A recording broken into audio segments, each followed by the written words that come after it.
പ്രിയപ്പെട്ട കെ.സി. വേണുഗോപാലിനോടും അദ്ദേഹത്തെ സപ്പോർട്ട് ചെയ്യുന്ന പ്രിയപ്പെട്ട നേതാക്കളോടുമാണ്, ഇൻക്ലൂഡിങ് ഞങ്ങളുടെ എം.എൽ.എ കൂടിയായ അനിൽകുമാറിനോടൊക്കെ, നിങ്ങൾ മലയാളികളെ ക്ഷമ പരീക്ഷിക്കരുത്, മലയാളികളുടെ തനി സ്വഭാവം പുറത്തെടുപ്പിക്കാനും ശ്രമിക്കരുത്. ഇപ്പോൾ ഹൈക്കമാൻഡിൻ്റെ ആകാശത്തേക്ക്, ഹൈക്കമാൻഡ് ഇരിക്കുന്ന ആസ്ഥാനത്തേക്ക് നോക്കി മലയാളികളൊക്കെ കാത്തിരിക്കുകയാണ്. അവിടെ വെള്ളപ്പുകയാണോ കറുത്ത പുകയാണോ ഇന്ന് ചുവപ്പ് പുകയാണോ പൊന്താൻ പോകുന്നത് നോക്കി ഇന്നും ഇതിലൊരു തീരുമാനം ഉണ്ടാവുന്നില്ല. മലയാളികളെല്ലാവരും ആഗ്രഹിച്ച ഒരു മുഖ്യമന്ത്രി, മലയാളികൾ ആഗ്രഹിച്ച മുഖ്യമന്ത്രി വി.ഡി. സതീശനായിരുന്നു. അത് പൊതുജനങ്ങളുടെ പൾസ് അതായിരുന്നു എന്ന് തിരിച്ചറിയാൻ പ്രത്യേകിച്ച് കവടി നിരത്തി നോക്കേണ്ട ആവശ്യമൊന്നുമില്ല. ഇതൊരുമാതിരി മകളെ കാണിച്ചു കൊടുത്ത് അമ്മനെ കെട്ടിക്കുന്ന ഒരു ഏർപ്പാടാണ് എന്നാണ് രാഷ്ട്രീയ നിരീക്ഷകനായ അഡ്വക്കേറ്റ് ജയശങ്കർ പോലും അഭിപ്രായപ്പെടുന്നത്. പക്ഷേ പുതിയ ജനറേഷന് നിങ്ങളുടെ ഗ്രൂപ്പ് സമവാക്യങ്ങളും ഗ്രൂപ്പ് യുദ്ധങ്ങളും ഒന്നും അറിയില്ല, അതൊരു യാഥാർത്ഥ്യമാണ്. അതുകൊണ്ട് തന്നെ ഈ ഗ്രൂപ്പുകളൊക്കെ ഇല്ലാതായി എന്നായിരുന്നു സത്യത്തിൽ കേരളത്തിലെ ജനങ്ങളൊക്കെ വിശ്വസിച്ചിരുന്നത്. ഒരു ടീം UDF എന്നുള്ളൊരു ക്യാപ്ഷൻ വി.ഡി. സതീശൻ കൊണ്ടുവന്നത് തന്നെ നിങ്ങളുടെ ഈ ഗ്രൂപ്പ് യുദ്ധങ്ങൾക്കെതിരെയുള്ള ജനങ്ങളെ അണിനിർത്താൻ വേണ്ടിയായിരുന്നു. അപ്പോൾ സത്യത്തിൽ ഞാനിങ്ങനെ ആലോചിക്കുന്നത് കെ.സിയുടെ ഒരു അവസ്ഥ, കുറേ MLA-മാരെ ചാക്കിട്ട് പിടിച്ചു. ഈ ചാക്കിട്ട് പിടിക്കുന്ന പരിപാടി സത്യം പറഞ്ഞാൽ കുറേ കാലമായല്ലോ. സംഘടനാകാര്യ സെക്രട്ടറി ആയി നോർത്തിൽ പണിയെടുക്കണം. അപ്പോൾ ഈ ഗ്രൂപ്പിനെ ചാക്കിട്ട് പിടിക്കുന്ന അല്ലെങ്കിൽ MLA-മാരെ ചാക്കിട്ട് പിടിക്കുന്ന പരിപാടി സത്യം പറഞ്ഞാൽ BJP-യിൽ നിന്ന് പഠിച്ചിരിക്കാനാണ് സാധ്യത. പക്ഷേ അദ്ദേഹത്തിൻ്റെ പ്രവർത്തന പരിചയം കൊണ്ട് ഇത്രയും കാലത്തിനിടയ്ക്ക് BJP-യിൽ നിന്ന് ഏതെങ്കിലും MLA-മാരെ ചാക്കിട്ട് പിടിച്ച് ഭരണം അട്ടിമറിച്ച് കോൺഗ്രസ് നേടിക്കൊടുക്കാൻ അദ്ദേഹത്തിന് കഴിഞ്ഞില്ല. അപ്പോൾ അദ്ദേഹത്തിന് ഉണ്ടാവുമല്ലോ ഇതൊരു പൂതി. അമിത്ഷാജിയും അതുപോലെ മോദിയൊക്കെ ഇതിങ്ങനെ വളരെ ചാണക്യ തന്ത്രമായിട്ട് അവതരിപ്പിക്കുമ്പോൾ അദ്ദേഹത്തിനുണ്ടാവുമല്ലോ ആഗ്രഹം. ആ ആഗ്രഹം സമർത്ഥമായി കേരളത്തിൽ നടപ്പാക്കിയതാണ് നമ്മളിപ്പോൾ കാണുന്നത്. എനിവേ, ഇപ്പോൾ രാഹുൽ ഗാന്ധിക്ക് ഒരു പോസ്റ്റ് ഇടാൻ പറ്റുന്നില്ല, പ്രിയങ്ക ഗാന്ധിക്ക് ഒരു പോസ്റ്റ് ഇടാൻ പറ്റുന്നില്ല. അവരൊക്കെ ഇനി 2-3 വർഷം കഴിഞ്ഞാൽ അവരൊക്കെ ഇനി പാർലമെൻറ്റ് ഇലക്ഷനുമായി ബന്ധപ്പെട്ട് വയനാട്ടിൽ വന്ന് തമ്പടിച്ച് പ്രചരണം നടത്തേണ്ട ആൾക്കാരാണ്. ഇന്ന് അവരുടെ ഏത് പോസ്റ്റിനും മലയാളികളുടെ കൂതറ സ്വഭാവം അവർ കാണിക്കുന്നുണ്ട്. ഇന്ന് സപ്പോർട്ട് ഫോർ വി.ഡി. സതീശൻ എന്ന് മാത്രമേ പറയുന്നുള്ളൂ. പക്ഷെ കുറച്ച് കഴിഞ്ഞ് വി.ഡി. സതീശൻ അല്ലാത്ത മറ്റൊരു ഏതെങ്കിലും MLA-മാരെ, ഏതെങ്കിലും രമേശ് ചെന്നിത്തല ആവട്ടെ, ഇനി കെ.സി. വേണുഗോപാലിനെ എങ്ങാനും ഇവിടെ പ്രതിഷ്ഠിക്കാൻ ശ്രമിച്ചാൽ മലയാളികളുടെ കൂതറ സ്വഭാവം ഹൈക്കമാൻഡ് നന്നായിട്ടറിയും. ഇപ്പോൾ ജനങ്ങളിൽ തെരുവിലേക്ക് ഇറങ്ങുന്ന ജനങ്ങളെ പുറത്താക്കാനും അവർക്ക് നടപടിയെടുക്കാനൊക്കെ ശ്രമിക്കുന്നുണ്ട്. ഈ നടപടിയെടുക്കാൻ പരമാവധി പറ്റിയ ഏതെങ്കിലും DCC ഭാരവാഹികളോ അല്ലെങ്കിൽ KPCCൻ്റെ ഏതെങ്കിലും ഭാരവാഹികൾക്കെതിരെ നടപടിയെടുക്കാൻ പറ്റുള്ളൂ, അല്ലാത്ത പൊതുജനങ്ങൾക്കെതിരെ നടപടിയെടുക്കാൻ പറ്റില്ലല്ലോ.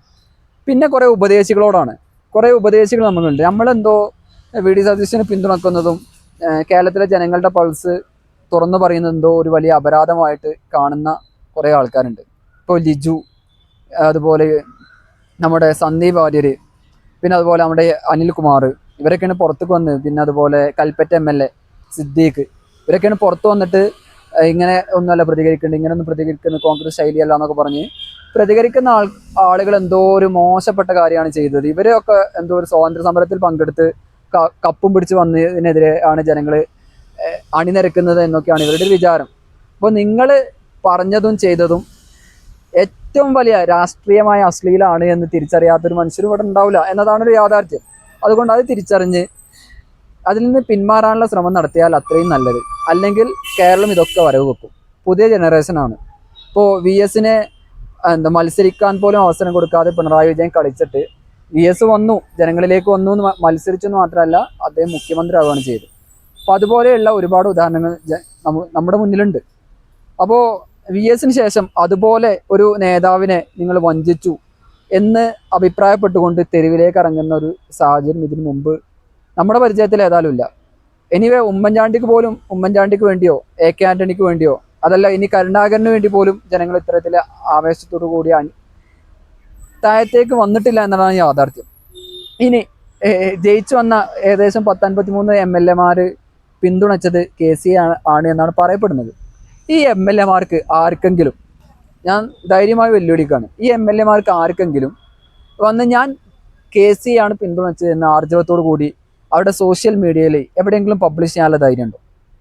അത്തരം ധൈര്യമുള്ള ചുണക്കുട്ടികൾ ഉണ്ടെന്നുണ്ടെങ്കിൽ അത്തരം ചുണക്കുട്ടികളായ MLA-മാരെ നമുക്ക് കാണാൻ ആഗ്രഹമുണ്ട്. ഇവർക്ക് പറയാൻ പറ്റൂല. ഇവർ പറഞ്ഞു കഴിഞ്ഞാൽ അവരൊക്കെ അടുത്ത നിയമസഭ കാണണോ എന്ന് ജനങ്ങൾ തീരുമാനിക്കും. അപ്പോൾ അവർക്ക് അതിനുള്ള വിവരവും വിദ്യാഭ്യാസം ഉള്ളതുകൊണ്ടാണ് ജനങ്ങൾ പൊട്ടന്മാരല്ല എന്ന് കൃത്യമായി മനസ്സിലാക്കുന്നത് വളരെ നന്നാവും. ഇപ്പോൾ റീസെൻ്റായിട്ട് ഇന്ന് കണ്ട ഒരു ഉദാഹരണമാണ് നമ്മുടെ നാദാപുരം MLA അഭിജിത്ത്. അഭിജിത്തിനെ ആൾക്കാർ തെരുവിലിട്ട് ചോദ്യം ചെയ്യാൻ തുടങ്ങി, നിങ്ങൾ ആർക്കാണ് വോട്ട് ചെയ്തത് എന്ന് പരസ്യമായിട്ട് ചോദിക്കാണ്. അപ്പൊ അഭിജിത്ത് പറയുന്നൊരു ആൻസർ അത് AI വെച്ച് ക്രിയേറ്റ് ചെയ്ത എന്താ മോർഫ് ചെയ്തൊരു പടമാണ്. ഞാൻ KCക്കാണ് പിന്തുണ കൊടുത്തത് എന്നത് AI വെച്ചുണ്ടാക്കി എന്നാണ് അയാൾ മറുപടി കൊടുക്കുന്നത്. ഇപ്പൊ മൊത്തം എല്ലാ കാര്യങ്ങളും AIയുടെ തലയിൽ കെട്ടിവെക്കാൻ ശ്രമിക്കുന്നത് കൊണ്ട് വലിയ കുഴപ്പമില്ല. പക്ഷെ ജനങ്ങൾ കൈകാര്യം ചെയ്യും. ഇനി അവർക്ക് കൈകാര്യം ചെയ്യാൻ മാനുവലി ഫിസിക്കലി അവർക്ക് കൈകാര്യം ചെയ്യാൻ പറ്റിയിട്ടില്ല എന്നുണ്ടെങ്കിൽ അവർ കൈകാര്യം ചെയ്യുന്നത് 5 കൊല്ലം കഴിഞ്ഞിട്ടായിരിക്കും. അപ്പോൾ ജനങ്ങളെ ഫേസ് ചെയ്യാൻ പോകുന്ന MLA മാർ ഈ കാര്യങ്ങൾ നന്നായി അറിയുക. ഇപ്പോൾ 10-45,000 ഭൂരിപക്ഷമൊക്കെ കിട്ടിയിരിക്കണേ എന്നുള്ള ഒരു അഭിപ്രായം ഞങ്ങളുടെ MLA ആയ AP അനിൽകുമാറിനൊക്കെ ഉണ്ടാവും.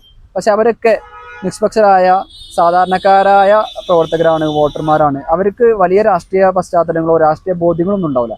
പക്ഷെ ഇത്തരം കാലുവാരം നടത്തുന്ന ശ്രമങ്ങളും അതുപോലെ പെട്ടി തൂക്കി നടക്കുന്ന ആളുകൾക്ക് വേണ്ടി നിങ്ങൾ നടത്തുന്ന ഈ ഹൈജാക്കിംഗ് ഒക്കെ ജനങ്ങൾ എന്തായാലും വരവെക്കും. അടുത്തൊരു ഇലക്ഷനിൽ അനിൽകുമാറിനോടൊക്കെയാണ്, ഞാൻ അവിടുത്തെ വോട്ടറാണല്ലോ, എന്തായാലും നിങ്ങളെ പൊട്ടിക്കാനുള്ള പരിപാടി VD സതീശൻ അല്ലാത്ത മറ്റൊരു സ്ഥാനാർത്ഥിയെ മറ്റാരെങ്കിലെങ്കിലും ഇവിടെ കെട്ടിയിറക്കി കഴിഞ്ഞാൽ ആ ഒരു നടപടി നമ്മൾ എന്തായാലും നടത്തുമെന്ന് തന്നെയാണ് എനിക്ക് പറയാനുള്ളത്. അത് ഒരുപക്ഷെ കേരളത്തിലെ മിക്ക മണ്ഡലങ്ങളിലെയും സാധാരണക്കാരായ മനുഷ്യർക്ക് അത് തന്നെയായിരിക്കും ഉണ്ടാവുക. ഒരു മനുഷ്യനോട് നിങ്ങൾ അനീതി കാണിച്ചു എന്ന് അവർക്ക് ബോധ്യപ്പെട്ട് കഴിഞ്ഞാൽ സ്വാഭാവികമായിട്ട് അവർ പ്രതികരിക്കും. ആ പ്രതികരണം വളരെ രൂക്ഷമായിരിക്കും. ഇനി എനിവേ, ഞാൻ എൻ്റെ ഒരു സഫോളജിക്കൽ സ്കില്ലനുസരിച്ച് ഞാൻ പറയുന്നത്, ഈ പൾസ് ഏകദേശം കേരളത്തിൻ്റെ രാജ്യത്തിൽ തെക്ക് വടക്ക് കന്യാകുമാരി മുതൽ കാശ്മീർ വരെയും പിന്നെ ഗുജറാത്തിൽ മുതൽ അരുണാചൽ പ്രദേശ് വരെയും ആസാം വരെയൊക്കെ ഒരുപാട് നടന്നൊരു മനുഷ്യനാണ് രാഹുൽ ഗാന്ധി. രാഹുൽ ഗാന്ധിക്ക് പൾസ്, കേരളത്തിൻ്റെ പൾസ് എന്താണ് എന്ന് അറിഞ്ഞിട്ടുണ്ട് എന്നാണ് എനിക്ക് തോന്നുന്നത്. അതുകൊണ്ടാണ് ഇന്നൊരു പ്രഖ്യാപനം നടത്താതെ ഘടകകക്ഷിയെ കൂടി വിളിക്കുന്നത്. അപ്പോൾ ജോസഫ് വിഭാഗവും അത് മുസ്ലിം ലീഗ് വിഭാഗമൊക്കെ നേരത്തെ തന്നെ പറഞ്ഞിട്ടുണ്ട് അവരുടെ പിന്തുണ VD സതീശനാണെന്ന്. അപ്പോൾ അവരെ കൂടി കേൾക്കാനുള്ള ശ്രമം നടത്തുന്നത് തന്നെ എൻ്റെ ഒരു സഫോളജിക്കൽ സ്കില്ലനുസരിച്ച്, അത് നമുക്കുണ്ടോ സ്കില്ലുണ്ടോ എന്ന് അറിയാലോ. അപ്പോൾ ആ സ്കില്ലനുസരിച്ച് ഞാൻ പറയുന്നത്, VD സതീശൻ അല്ലാത്ത മറ്റേതെങ്കിലും നേതാക്കന്മാരെ കെട്ടിയിറക്കാൻ അവർ ശ്രമിക്കാനുള്ള സാധ്യത കുറവാണ്. അതിൻ്റെ ഒരു കേരളത്തിലെ ജനങ്ങളുടെ പൾസ് എന്താണ് എന്ന് കൃത്യമായിട്ട് മനസ്സിലാക്കാൻ അവർക്ക് കഴിഞ്ഞിട്ടുണ്ട് എന്നാണ് ഞാൻ മനസ്സിലാക്കുന്നത്. എനിവേ, കേരളത്തിലെ കോൺഗ്രസ് തിരിച്ചു വരാനുള്ള ശ്രമം, കരുണാകരന് ശേഷം കോൺഗ്രസ് കുറ്റിയാറ്റുപോയ തൃശ്ശൂരും കോഴിക്കോടൊക്കെ അവർക്ക് തിരിച്ചു വരാൻ കഴിഞ്ഞ് VD സതീശൻ്റെ ഉറപ്പിൻ്റെ മേൽ മാത്രമാണ്. ഒരുപക്ഷെ VD സതീശൻ മന്ത്രിസഭ പോലെയുള്ള സംവിധാനങ്ങളിലേക്കൊന്നും ഞാനില്ല എന്ന് പറഞ്ഞാൽ ഈ വന്ന വോട്ടൊക്കെ പോവും. ഇതൊന്നും കോൺഗ്രസിൻ്റെ വോട്ടല്ല, ഇതൊന്നും പാർട്ടി വോട്ടല്ല എന്ന് കൃത്യമായിട്ട് മനസ്സിലാക്കുക. അങ്ങനെ കോൺഗ്രസിന് പ്രത്യേകിച്ച് ഒരു പാർട്ടി വോട്ടേ ഇല്ല. ഇവിടെ കണ്ണൂർ മണ്ഡലത്തിലെ തളിപ്പറമ്പിലും പയ്യന്നൂരിലും ജനങ്ങൾ പാർട്ടി നേതാക്കന്മാരെ തിരുത്താൻ അവർക്ക് കഴിഞ്ഞിട്ടുണ്ടെന്നുണ്ടെങ്കിൽ കേരളത്തിൽ 6 മാസം കഴിഞ്ഞാൽ ഒരു തെരഞ്ഞെടുപ്പിന് വേണ്ടി KC ഒരുങ്ങി നിന്നോ, ജനങ്ങൾ അതിന് പണി തരും. അത് ജനങ്ങളോട് മുന്നിലേക്ക് കോൺഗ്രസ് പ്രവർത്തകർക്ക് വോട്ട് ചോദിക്കാൻ അവർക്ക് പറ്റാത്ത, എന്തിനു വേണ്ടി വോട്ട് ചോദിക്കും, എന്ത് പറഞ്ഞു വോട്ട് ചോദിക്കും? ഞാൻ അതല്ല ആലോചിക്കുന്നു. ഈ KC വേണുഗോപാൽ എന്ന് പറയുന്ന ഈ വ്യക്തി എന്തെല്ലാം PR വർക്കുകളാണ് ഈ ഒരു തെരഞ്ഞെടുപ്പിൻ്റെ സമയത്ത് നടത്തിയതെന്ന് ഇപ്പോൾ ആലോചിക്കുമ്പോഴാണ് ഇതൊക്കെ PR വർക്കായിരുന്നു മനസ്സിലാകുന്നത്. ഇപ്പോൾ വായ റിലീസായ സമയത്ത് അതിൻ്റെ അണിയറ പ്രവർത്തകർക്ക് വലിയ അഭിനയിച്ച നടന്മാർക്ക് വേണ്ടി വരെ നടന്മാരെയൊക്കെ ഫോൺ വിളിച്ച് അഭിനയമൊക്കെ നന്നായിട്ടുണ്ട് കേട്ടോ എന്ന് പറഞ്ഞിരുന്നു. കാരണം എന്താ, വായ 200 കോടി ക്ലബ്ബിൽ കയറി. അപ്പോൾ ഒരു സ്വാഭാവികമായിട്ട് ഒരു പീക്ക് ലെവൽ സ്വാഭാവികമായിട്ട് അവർക്ക് കിട്ടുമല്ലോ. അപ്പോൾ അത് മുതലെടുക്കാൻ വേണ്ടിയിട്ടായിരുന്നു അദ്ദേഹം അവരെ വിളിച്ചിരുന്നത് എന്നാണ് തോന്നിയത്. പിന്നെ അതുപോലെ